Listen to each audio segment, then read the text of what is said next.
नमस्कार विद्यार्थी मित्रांनो, माझं नाव अरविंद सिरसाड आणि आपली इंजिनिअरिंग मध्ये परत एकदा तुमच्या सगळ्यांचं खूप खूप स्वागत आहे. बघा, जर येणाऱ्या नवीन वर्षाची 2026 ची जर मोस्ट अवेटेड कोणती वॅकन्सी असेल महाराष्ट्रातली, तर तिला मी उपकेंद्र सहाय्यक असं बोलतो. राईट ना. मी मागे याच्यावर व्हिडिओ टाकला होता, सांगितलं होतं की किती वॅकन्सी कुठेतरी पेंडिंग आहेत आणि त्या कधीपासून भरल्या गेल्या नाहीयेत. त्याच्या डिस्क्रिप्शन मध्ये मी तुम्हाला त्या व्हिडिओची लिंक देऊन देईल, तुम्ही तिथे जाऊन त्याला रेफर करू शकता. बघा, जेव्हा मी बोलतोय की वॅकन्सी येणार आहे, ते 100% तोपर्यंत कोणीच कन्फर्म सांगू शकत नाही जोपर्यंत ऑफिशियली कुठेतरी डिक्लेअर होणार आहे. या गोष्टी मलाही चांगल्या कळतात. पण बघा, कुठेतरी जर वॅकंट सीट आहे तर आपल्याला त्या वॅकंट सीटकडे पॉझिटिव्हली बघावं लागेल, तरच प्रिपरेशन करण्याची एक तयारी किंवा प्रिपरेशन करण्याची एक मनाची तयारी आतमध्ये बसते आणि अभ्यासाला मोटिवेशन भेटतं. जर हाच विचार करत बसलो नाही, वॅकन्सी नाही निघणार, त्या इंटरनल पोस्ट भरल्या जातील, मग तू ITI करून घरीच बस बाबा, तुझं काही होऊ शकत नाही. बघा, अभ्यासाला नेहमी मोटिवेशन लागतं. जरी वॅकन्सी थोडी लेट झाली पण थेट झाली, कधी होऊ द्या, है ना. वॅकन्सी कधी आली, पण जर माझी तयारी नसेल तर फायदा नाही, है ना. तर ह्या पोस्टसाठी जेव्हा मी व्हिडिओ टाकला होता, खूप जास्त मला क्वेश्चन्स खाली आणि कमेंटमध्ये आले होते, सर आम्ही इलिजिबल आहोत का, याला एक्सपिरियन्स लागतो का, शिक्षण लागतं तर फक्त माझं ITI असेल तर चालेल का, है ना, किंवा ITI नंतर मी फक्त ऍप्रेंटिसशिप केली तर चालेल का. सर माझं ITI पण झालंय, अप्रेंटिसशिप पण झालंय, माझ्याकडे एक्सपिरियन्स पण आहे, पण माझं वय असं असं आहे, तर हे वय माझं तिथं त्या परीक्षेला बसेल का, किंवा सर माझं पेमेंट स्केल काय असेल, किंवा सर उपकेंद्र सहाय्यक आणि विद्युत सहाय्यक मधला नेमका फरक काय, दोघांच्या जॉब प्रोफाईल मध्ये कोणकोणता फरक आहे, है ना, किंवा याला सॅलरीमध्ये काय डिफरन्स आहे. बरेच सारे प्रश्न कमेंटमध्ये होते आणि त्याला एक चांगला न्याय देण्याचा मी प्रयत्न आजच्या व्हिडिओमध्ये करणार आहे. तर व्हिडिओ खूप महत्वाचा आहे. महत्वाचा याच्याकरता आहे कारण जी ही ITIचं ट्रेड माझ्याकरता आहे, स्पेशली मी बोलतोय इलेक्ट्रिशियन इन वायरमॅन या ट्रेड बद्दल बोलतोय, पण माझ्याकडे जे ट्रेड सध्या अवेलेबल आहे ना, त्या ट्रेडचा यूज करून मी माझ्या एक्झामला ह्या जरी अपकमिंग वॅकन्सी आली त्याला मी अप्लाय करू शकतो का, याचे काही आन्सर देण्याचा प्रयत्न आपण आजच्या व्हिडिओमध्ये करूया. क्लिअर आहे. तर बघा, सर्वात अगोदर या सगळ्या गोष्टीचा रेफरन्स घेण्यासाठी आपण ना थोडीशी ऍडव्हर्टाईज बघू, जी 2019 ला आली होती. भरपूर साऱ्या ग्रुप्सवर ऍडव्हर्टाईज अवेलेबल आहे, पण वाचत कोणीच नीट नाही, म्हणून परत परत परत परत तेच प्रश्न कुठेतरी कमेंटमध्ये येतात. पण काही हरकत नाही, फक्त ऍडव्हर्टाईज वाचणार नाहीये, तर डिटेलमध्ये एक्सप्लेन करणार आहे. समजून घेऊया. आणि जर या पोस्टसाठी जर माझा क्रायटेरिया बसत नसेल तर तो बसवायचा प्रयत्न करायचा आहे, कारण आता विद्युत सहाय्यकची पोस्ट कधी कोणीच सांगू शकत नाही. भरपूर साऱ्या जागा ऑलरेडी भरल्या गेल्यात, ज्या जागा खाली पडल्यात मी अगोदरच बोललो, त्याचं वेटिंग सिलेक्शन लिस्टसाठी काय होईल काहीच सांगता येत नाही. तो पुढचा प्रश्न आहे आणि त्याच्यावर मी एक नवीन व्हिडिओ नक्की टाकेल, आपण डिस्कस करूया. पण सध्या जी फ्रेश वॅकन्सी माझ्याकरता आहे सर, ती उपकेंद्र सहाय्यकची वॅकन्सी आहे. मग याच्यामध्ये जर बोलायला घेतलं, है ना, तर कुठेतरी बघा, मी जी पोस्ट काढली ती कुठेतरी 2019 ची एक वॅकन्सी होती जी पडली होती. त्याच्यावर तो थोडं डिस्कशन केलं. बघा, उपकेंद्र सहाय्यक हीच ती पोस्ट होती. तेव्हा सरळ सेवा पद्धतीने 3 वर्षाच्या कंत्राटीवर त्यांनी घेतलं होतं. याच्यामध्ये जर नीट बघितलं ना, तर थोडंसं ना आपण बघूया की याचा क्रायटेरिया काय होता. क्रायटेरिया म्हणजेच काय, या एक्झामला जर मला अपियर व्हायचं असेल तर माझं काय काय झालेलं पाहिजे अगोदर ते समजून घेऊ. आता मी एवढं डिटेलमध्ये वाचणार नाही, शॉर्टकटमध्ये सांगेल. बघा, जर 2019चा रेफरन्स कुठेतरी बघितला सर, तर सर्वात अगोदर काय माहिती का, तुमचं एसएससी म्हणजेच काय सर, तुमचं 10th कंप्लीट पाहिजे. ऑब्व्हियसली 10th शिवाय ITI करता येत नाही, है ना. म्हणजेच काय सर, 10th झालेलं पाहिजे. 10च्या पर्सेंटेजचा कोणताही क्रायटेरिया यांनी दिला नाही की 10ला किती टक्के असले पाहिजे, काही घेणं नाही ना. तुम्ही 10th पास असलेले पाहिजे, झालं तुमचं काम झालं. हा झाला पहिला मुद्दा. एक एक सांगतोय. सर्वात अगोदर तुम्ही 10वी पास केलेलं पाहिजे, है ना. आणि खाली लिहिलं सरांनी, आणि लिहिलं, आणि म्हणजेच काय, याच्या बरोबर आणखी काय पाहिजे, याच्या बरोबर सर तुमचा ITI झालेला पाहिजे. आता ITI कशामध्ये झालेला पाहिजे, तर दोन ट्रेड मी कन्सिडर करतो सर याच्यामध्ये. इथे त्यांनी सरळ लिहिलंय ना, इलेक्ट्रिकल सेक्टर मधला तुमचा ITI कंप्लीट झाला पाहिजे. वीज तंत्री म्हणा किंवा तारतंत्री म्हणा, इलेक्ट्रिशियन किंवा वायरमॅन, याच्यामध्ये तुम्ही ITI कंप्लीट केलेला पाहिजे आणि त्याचं प्रॉपर सर्टिफिकेट तुमच्याकरता पाहिजे ना. आता कोणी कोणी ITI कुठं प्रायव्हेट कुठून तरी करून घेत आहे ना, कोर्स टाईप, तो चालणार नाही. कुठेतरी प्रॉपर कॉलेजमधून, है ना, जे तुमचं प्रॉपरली त्याला मान्यता आहे, तिथून तुमचा ITIचं सर्टिफिकेट तुमच्याकडे पाहिजे, है ना. आता जर माझ्याकडे दोन गोष्टी आहे, तर हे एक क्रायटेरिया झाली. कशासाठी सर, मला विद्युत सहाय्यकला पोस्ट अप्लाय करण्यासाठी. पण याच्यावर बिलकुल भागत नाही, याच्यावर त्यांनी बिलकुल भागवलं नाही. त्यांनी खाली कुठेतरी अनुभव सुद्धा ऍड केलाय. म्हणजेच काय, आतापर्यंतचा जर क्रायटेरिया कन्सिडर केला तर तुम्हाला ह्या पोस्टसाठी जेव्हा मागे वॅकन्सी आली होती त्यांनी अनुभव सांगितला होता. यावेळेस येईल तर क्रायटेरिया काय असेल थोड्या वेळाने एक्सप्लेन करतो. अगोदर ही ऍड पूर्ण कम्प्लिटली ओव्हरव्ह्यू करू की याच्यामध्ये काय दिलंय. तर 10वी झालेली पाहिजे, ITI वीज तंत्री किंवा तारतंत्री सेक्टरमध्ये झाला पाहिजे. त्याच्यानंतर जर कुठे मी याची गोष्ट केली सर कशाची, अनुभवाची, तर ते लोक सरळ म्हणतात आहे ना, तुमचं सर्वात अगोदर अप्रेंटिसशिप झालेली पाहिजे. आता अप्रेंटिसशिप कुठून करायची सर? तर अप्रेंटिसशिप जनरली तुमची गव्हर्नमेंट सेक्टर मधूनच झालेली पाहिजे. तुम्ही कोणत्याही सेक्टर मधून करा, महाजेनको मधून करा, ट्रान्सको मधून करा, डिस्कॉम मधून करा, कुठूनही करा, पण तुमची अप्रेंटिसशिप कुठून पाहिजे? जनरली कुठून पाहिजे सर? गव्हर्नमेंट सेक्टर मधून तुमची अप्रेंटिसशिप झालेली पाहिजे, है ना. ही अप्रेंटिसशिप बरोबर है ना. आता इथंच मी ITI आणि हे तुम्हाला बघा 2 वर्ष पदवी कायद्यात लिहिलं होतं. अप्रेंटिसशिपचा पॉईंट ऍक्च्युअली इथं आहे ना. हा पॉईंट बघ, तुमची अप्रेंटिसशिप झाली पाहिजे आणि अप्रेंटिसशिप बरोबर तुम्हाला 2 वर्षाचा काय पाहिजे सर? अनुभव पाहिजे. किती वर्षाचा? 2 वर्षाचा अनुभव पाहिजे. आता मोस्ट ऑफ द डाऊट इथे आहे सर, अनुभव कुठला पाहिजे, है ना. अनुभव कुठला पाहिजे? तर अनुभव कुठलाही चालतो, अनुभवला गव्हर्नमेंटची गरज नाही, है ना. तुम्ही कोणत्या एखाद्या चांगल्या कंपनीमधून, जिथं तर तुम्ही टाटाची कंपनी घ्या, मोठ्या मोठ्या इन्फोसिस आहे, भरपूर साऱ्या आयटीच्या एमएनसी कळतं ना, है ना, मल्टीनॅशनल कंपनीज आहे, तिथून जरी तुम्ही 2 वर्ष या सेक्टरमध्ये एक्सपिरियन्स दुसऱ्या सेक्टर मधला नको. असं नको तुमचं ITI इलेक्ट्रिशियन म्हणून झालंय आणि तिकडे वेगळंच काम करून आले आणि त्याचा सर्टिफिकेट दाखवलं, बिलकुल चालणार नाही. तुमच्या सेक्टर मधलं वीज तंत्री किंवा तारतंत्री मधलं तुमच्याकडे 2 वर्षाचं अनुभवाचं सर्टिफिकेट पाहिजे. हा क्रायटेरिया कुठेतरी 2019 ला जेव्हा विद्युत सहाय्यकची पोस्ट पडली होती त्यासाठी होता, है ना. मी काय करतो माहितीये का, थोडंसं पुढे मूव्ह करतो,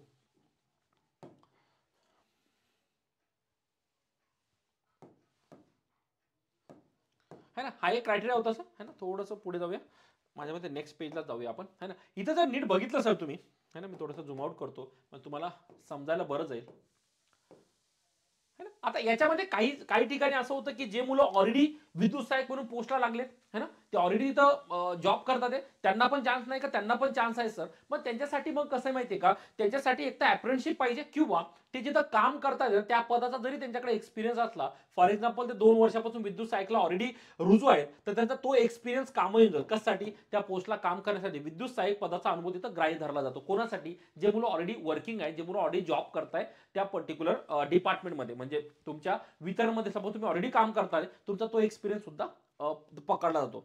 तर माझ्यामध्ये इथपर्यंत आता कोणाला डाऊट नसेल. याच्यामधला एक महत्वाचा मुद्दा तो सांगतो मी. काही मुलं काय बोलतात, सर आम्ही अप्रेंटिसशिप पण केली आहे ना, AP, आणि आमच्याकडे एक्सपिरियन्स पण आहे, पण अप्रेंटिसशिप करतानाच आम्ही काम केलं, चालेल का? बिलकुल चालणार नाही, है ना. तो ओव्हरलॅप झालेला नसावा.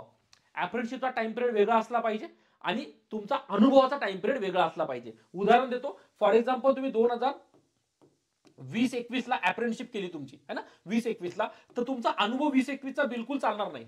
अप्रेंटिसशिप 20-21 केली ना, मग अनुभव तुमचा वेगळ्या वर्षाला असला पाहिजे. 22-23 पकडा, 23-24 पकडा, त्या सेक्टर मधला तुमचा अनुभव असला पाहिजे. अनुभवाचे वर्ष आणि अप्रेंटिसशिपचे वर्ष परत सारखे असायला नको. हा एक सिंपल क्रायटेरिया तेव्हा होता.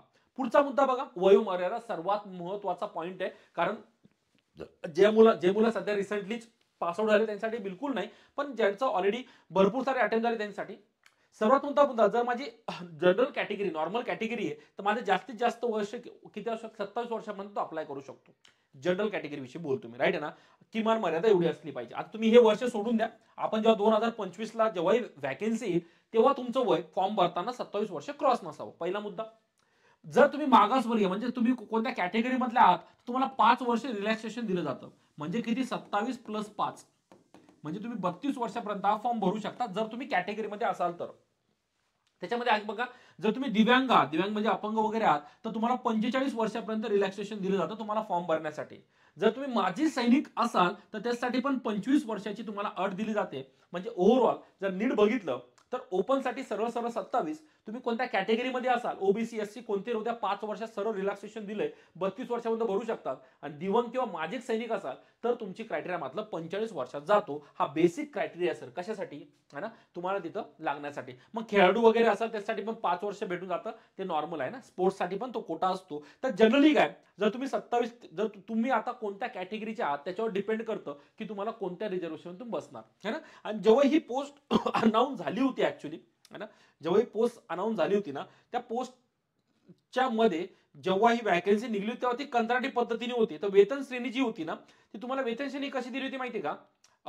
पहिल्या वर्षी एवढी, दुसऱ्या वर्षी एवढी, अशा काहींची तुम्हाला वेतन श्रेणी दिली होती. मी ते पण तुम्हाला दाखवून देतो बघा, ऍड मध्ये ऑलरेडी आहे बघा. पहिल्या वर्षी 9,000चं मानधन होतं, नंतर 1,000ने वाढलं, नंतर 1,000ने वाढलं. आता याच्यामध्ये थोडंसं प्लस मायनस होऊ शकतं, है ना. जेव्हा आता पोस्ट येतील याच्यात प्लस मायनस होऊन जाईल. ही बेसिक्स आहे ऍक्च्युली. हे सुरुवातीला जेव्हा तुम्ही परमनंट होऊन जाता, जेव्हा तुम्हाला ते जेव्हा तुमचे 3 वर्ष पूर्ण होतात, जेव्हा तुम्हाला ते परमनंटली घेतील, तेव्हा तुमचं पे स्केल ऑब्व्हियसली एक 35-40च्या आसपास चाललं जातं, तेव्हा तुम्हाला चांगली सॅलरी भेटून जाते. क्लिअर आहे ना? तर ही होती सर आतापर्यंतची वॅकन्सीची मला डिटेल डिस्क्रिप्शन. आता मुद्दा काय माहिती का, जर ओव्हरऑल जर सरळ शब्दात मी ऍड याच्याकरता दाखवली, कारण असंच बडबड केली असती तर काही मुलांनी भरोसा पण केला नसता आणि बोलला असता नाही सर हे असं थोडी असतं, असं तसं भरपूर प्रश्न पडले असते. म्हणून मुद्दा काय माहिती का, तुमचा आयटीआय झालेलं पाहिजे. है, आयटीआय नंतर तुमची अप्रेंटिसशिप झालेली पाहिजे. अप्रेंटिसशिप नंतर तुमच्याकडे 2 वर्षाचा अनुभव पाहिजे. बेसिक क्रायटेरिया आतापर्यंत होता. पण जर वॅकन्सी 2026 ला आली तर असं बिलकुल नाहीये सर की हीच क्रायटेरिया ते लोक ठेवतील. जनरली हाच क्रायटेरिया राहतो, पण असं जरुरी पण नाहीये. है ना? आता जर महत्वाचं सांगायला गेलं तर एक्झाम पॅटर्न बघा. पहिले 50 प्रश्न 110 मार्काला यायचे. आता पॅटर्न काय चेंज करून टाकला, 25 प्रश्न 50 मार्काला करून टाकले होते. पॅटर्न बदलत राहतो सर. त्याच्यामुळे नाराज होऊ नका की अरे माझं तर एक्सपिरियन्स नाही, काय होईल. अभ्यास चालू ठेवा. तुम्ही कधी कोणत्या एक्झामला एलिजिबल बसाल सांगता येत नाही. फक्त मुद्दा हा आहे की जेव्हा तुम्ही कोणत्याही एक्झामला एलिजिबल होशाल तेव्हा त्या क्षणाला तुमची एक्झाम अटेम्प्ट करून क्लिअर करण्याची कॅपॅसिटी आहे का याच्या तयारीत राहा. है ना? अभ्यास जिथंही जमेल, जेवढाही जमेल तेवढा दररोज वेळ द्या. रिव्हिजन करत राहा. कारण अपॉर्च्युनिटी केव्हा येईल नाही ही तुम्हाला विचारून येणार नाही. अपॉर्च्युनिटी है ना, तुम्हाला संधी कधीच विचारून येत नाही. संधी कधी येते सर आणि डायरेक्ट विचारते भाऊ तयार आहे का, तेव्हा तुमचं उत्तर असं नको अरे मला तर वाटलं तू येणारच नव्हती बाई आणि तू कसं काय येऊन गेली आता आता मला जमणार नाही, मी तुझी वाटच बघत नव्हतो, असं तिला बोलू नका आणि त्याच्याकडे पाठ फिरू नका. अभ्यासाची तयारी एवढी ठेवा की कधीही संधी आली तर तुम्हाला त्याचा चान्स मारता आला पाहिजे. तर 2026 ला सपोज ही वॅकन्सी पडली, किती पोस्टसाठी पडेल सांगता येत नाही, पोस्ट त्या नंतरच्या गोष्टी आहे. पण बेसिकली जर तुमचा आयटीआय झाला असेल ना, थोडंसं सजेशन देतो तर ट्राय करा की कुठेतरी अप्रेंटिसशिप करून घ्या. है ना? अप्रेंटिसशिप करायला मागे पुढे बघू नका. जिथेही स्कोप भेटतोय तिथे अप्रेंटिसशिप करून घ्या. अप्रेंटिसशिप कंप्लीट झाल्यानंतर ज्याही कंपनीत भेटेल त्या कंपनीत तुमचा एखादा एक्सपिरियन्स ऍड करण्याचा नक्की प्रयत्न करा. कारण बघा वॅकन्सी मी 2026च बोलत नाही, भविष्यात कोणतीही वॅकन्सी आली असेल ना, जर तुमच्याकडे या 3 गोष्टी असेल ना तर तुम्ही कोणत्याही पोस्टला फॉर्म भरू शकतात. मग विद्युत सहाय्यकला भरू शकतात. विद्युत सहाय्यक जेव्हा येईल तेव्हा उपकेंद्र सहाय्यकसाठी तुम्ही स्वतः कॅपेबल असाल, जे एवढं सगळं झालं असेल तर. म्हणजेच काय, फक्त आयटीआय करून घरात असं गाड पडू नका, झालं माझं आयटीआय आता बघू एखादी वॅकन्सी भरेल, बिलकुल नाही. आयटीआय झालं, अप्रेंटिसशिप करण्याचा प्रयत्न करा. अप्रेंटिसशिप झाली, कुठेतरी एक्सपिरियन्स गेन करण्याचा प्रयत्न करा. ओळख काढा, अप्लाय करत राहा, फॉर्म भरा, ऑनलाईन इकडे तिकडे शोधा, जेवढं जमेल तेवढं शोधा. नेट अवेलेबल आहे आपल्याकडे, है ना? 1.5-2 जीबीचा पॅक तर प्रत्येक जणांच्या मोबाईलमध्ये असतो. सर्च करा, शोधलं तर सगळं भेटतं. आणि एवढं करण्याचा नक्की प्रयत्न करा जेणेकरून जेव्हाही वॅकन्सी पडेल सर तेव्हा तुम्हाला ती थोडंसं बऱ्यापैकी हँडल करता येईल. क्लिअर आहे? तर हा होता सर एक शॉर्ट व्हिडिओ ज्याच्यामध्ये आपण याची उपकेंद्र सहाय्यक करता आहे ना जितकेही प्रश्न होते, आय होप मी बऱ्यापैकी अटेम्प्ट केले असेल.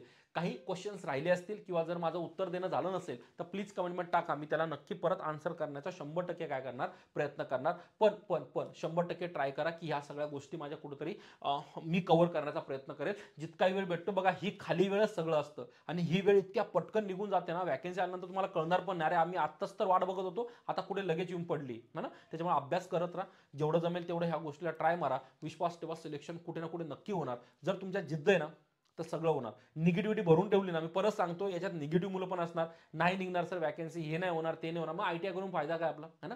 वॅकन्सी द्यावा लागणार सर त्यांना, गव्हर्नमेंट आहे है ना, वॅकन्सी देणार. जरी इंटरनल पोस्ट भरला ना, एक्सटर्नल पण पोस्ट भरला जाणार. कोण बोललो तुम्हाला नाही भरला जाणार? 100% भरला जातात. हा थोडासा डिले होईल, आपल्याला ड्युरेशन माहित नाही, ऑफिशियली नोटिफिकेशन आहे म्हणून मला त्याच्याबद्दल काही स्पेसिफिक आयडिया नाही, एक्झॅक्ट डेट माहित नाही. पण याचा अर्थ असा पण होत नाही ना मी आता हातावर हात ठेवून बसून राहील की नाही येईल तेव्हा येईल बघून घेईल, बिलकुल नाही. प्रयत्न सोडू नका. जितके जास्त प्रयत्न करशाल तितके सक्सेसचे चान्सेस 100% वाढणार. जर जगावेगळं राहायचं असेल ना तर तुम्हाला जगावेगळाच काहीतरी वागणूक ठेवावं लागेल. ज्यांना रडायचे त्यांना रडत बसू द्या, तुम्ही तुमच्या कामाला लागा, अभ्यास करत राहा. अभ्यासाबरोबर छोटा मोठा जिथेही जॉब भेटतो, मी परत परत सांगतो, जॉब करा. स्वतःची पॉकेट मनी स्वतः सर्व करा. विश्वास तेव्हा सिलेक्शन कधी ना कधी नक्की होईल आणि तेव्हा तुम्हाला नक्की आठवेल की बरं झालं मी तेव्हा सुरुवात केली होती, आज माझं सिलेक्शन झालं. क्लिअर आहे? चालतंय बाळांनो, तर आजच्या व्हिडिओला पूर्णविराम देतो. काही डाऊट असेल तर मला नक्की व्हॉट्सअप करू शकता. माझा नंबर तर आता पूर्ण महाराष्ट्रभर असाही पसरला आहे. व्हॉट्सअप करा. कॉल ज्यांना रिसिव्ह होत नाही पण ट्राय करा की व्हॉट्सअपलाच तुमची क्वेरी मी आन्सर देऊन देईल, है ना.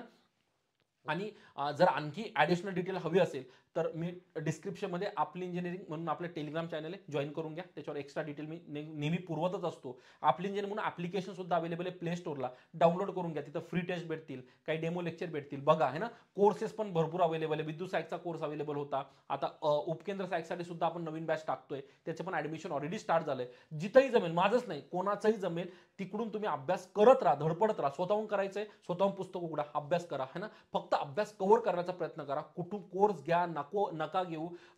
कुठं अभ्यासाला कोणी लायब्ररी लावली तिथं पण नका जाऊ, घरी बसा, पण अभ्यास करत राहा. कारण जोपर्यंत तुम्ही प्रयत्न करणार नाही तो प्रयत्न स्वतःहून तुमच्या ताटात कोणीच वाढून देणार नाहीये. तुमची ताटे तुम्हालाच मेहनत करायचे, तुम्हालाच वाढून घ्यायचंय, तुम्हालाच खायचंय. आईबापा जीवावर फक्त काही दिवस मजा मारून घ्याल, आयुष्यभर 100% मजा मारता येत नाही. स्वतःचा मेहनत स्वतःलाच करावी लागते. क्लिअर आहे? चालतं बाळांनो, आजच्या व्हिडिओला पूर्णपर्यंत देतो. नेक्स्ट व्हिडिओमध्ये भेटूया. डाऊट्स असतील तर नक्की मी तुमच्या कमेंट वाचेल आणि नवीन व्हिडिओ त्याच्याकरता नक्की घेऊन येईल. सगळ्यांनी काळजी घ्यायची, प्रॅक्टिस करत राहा. बाय.